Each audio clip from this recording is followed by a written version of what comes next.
네요, 그렇죠. 그죠. 비 오는 날 누가 가장 좋아할까요? 우산 장수. 네. 제가 원하는 대답이 바로 나왔습니다. 우산 장수가 가장 좋아할 겁니다. 그렇죠. 그럼 누가 가장 싫어할까요? 반대되는, 지친 장수겠죠. 그렇죠. 네, 소금 장수 모두 다 포함될 거라고 생각합니다. 그 옛날에 그런 얘기 있죠. 그 우산 장수 아들과 지치 장수 아들 가진 어머니 이 얘기가 있습니다. 어머니는 누굴 위해서 기도해야 되나? 굉장히 고민한다고 하죠. 그리고 비가 왔을 때는 좋아할 수도 없고 날이 맑다고 좋아할 수도 없는 이런 상황. 이제 그런 상황인데 뭐 주식깡패가 뭐 진퇴양산에 빠졌다 하기도 하고 그렇습니다. 그래서 얼마나 그 엄마로서는 가슴이 아플까 하는 생각이 듭니다. 근데 그의 맨 뒷부분에 가면 그런 얘기도 나오죠. 날씨가 좋을 때는 지친 장수 아들만 생각하면 얼마나 행복할까. 비가 올 때 우산장수 아들을 생각하면 얼마나 또 행복할까. 생각에 전환점을 갖는다면 이 상황에서 긍정적인 생각을 하려고 부단히 노력하고 지금 일어나는 이 상황을 그대로 받아들인다고 한다면 참 행복한 엄마일 텐데 꼭 반대되는 것만 생각해서 항상 마음을 아팠던 엄마라고 이렇게 얘기하기도 합니다. 그런 것 같아요. 항상 지금 일어나는 이 현실에 대해서 어떻게 하면 내가 이거 잘 받아들일 수 있을까? 이것을 있는 그대로 받아들이는 이런 이 시각이 굉장히 중요하다고 생각이 듭니다. 오늘 복음에서 수석 사제들과 율법학자들과 원로들이 예수님께 와서 이런 얘기를 물으시죠. 누가 당신에게 이런 일을 할 수 있는 고난을 주었소? 하고 묻습니다.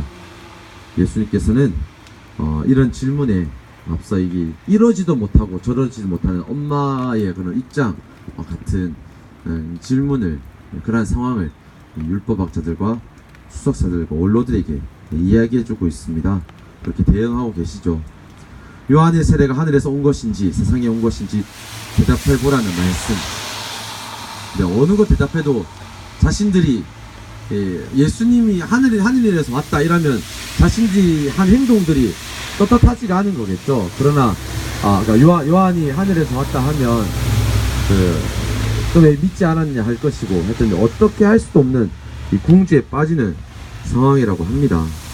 근데 예수님께서 과연 그들을 궁지에 몰아넣으시려고 그들을 아무것도 하지 못하게 사지를 그냥 꽁꽁 묶어두시려고 그런 말씀을 하셨을까 라는 생각은, 사랑이 가득하신 예수님이라면 그런 의도로는 말씀하시지 않으셨다고 생각이 들어요.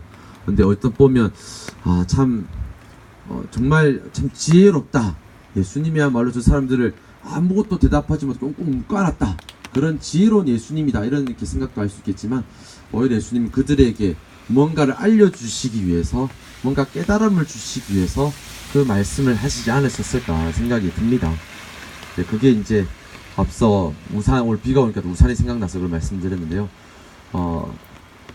그 어머니가 그 상황을 마냥 반대되는 방향으로, 즉 부정적인 방향으로만 생각했기 때문에 마냥 힘들었다는 것을 볼 때 편견과 부정적인 생각을 아마 그들에게도 바꾸시게 하려고 요한이 왔다고 했을 때, 예수님이 왔다고 했을 때 이것을 받아들일 수 있는 그 반대되는 그런 것만 아닌 받아들일 수 있는 그런 마음을 깨워줘 주시고자 편견과 부정적인 생각을 바꾸게 하시려고 하시는 게 아닌가라는 생각이 들었습니다.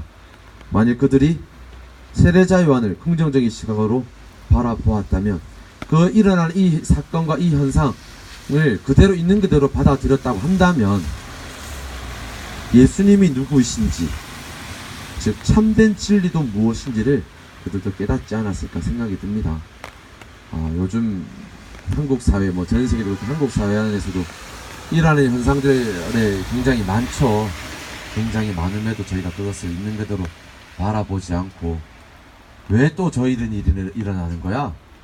이제 그만 좀 하지 라고 있는 그대로 받아들이기보다는 부정적으로 받아들일 때가 굉장히, 율법학자들과 수석사들과 올돌처럼 자신들의 위치가, 자신들이 이제 불편하다고 생각해서 그렇게 얘기했던 것처럼 우리의 삶에 크다란 영향을 주지 않지만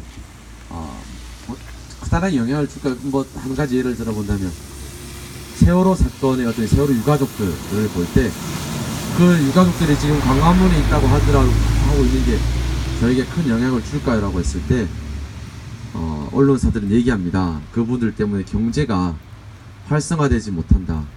한국 사회가 얼마나 큰 사회인데요. 그들을 통해서 경제가 활성화되지 못해 경제가 흔들린다면 한국 사회는 이상한 사회라고 합니다. 경제학자들의 얘기로는 그들의 영향은 전혀 미치지 못한다라는 게 오히려 경제학자들의 얘기고요.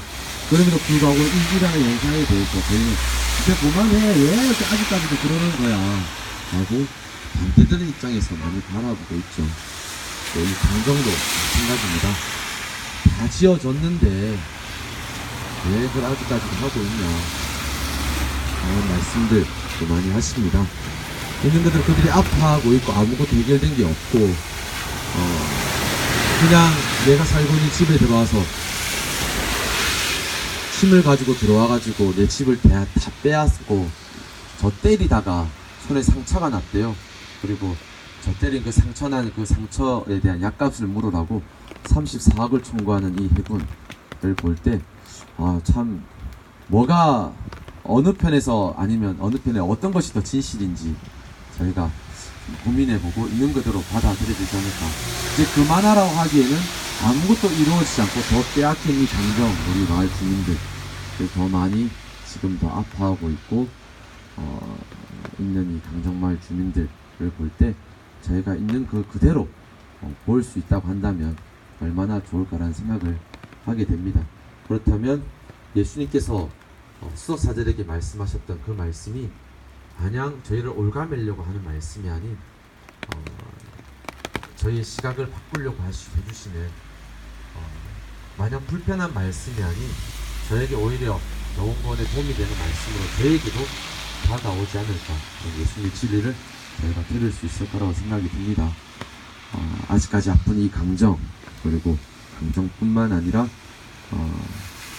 다 끝나서 아무것도 하지 못하는 미랑 생존사 우리 할머님들 아직까지 싸우고 계시죠. 그래도요 세월호 유가족들 해고 노동자들 다 포함해서 저희들이 그런 것들을 있는 그대로 부정적인 시각과 비판적인 시각이 아닌 비판적인 시각을 가져야 되겠죠. 그런 걸 통해서 저희가 올바로 바라볼 수 있고 그것을 주님의 그 안의 뜻을 알아들을 수 있게끔 이 미사 중에 계속 청하시면 어떨까 생각합니다. 아멘.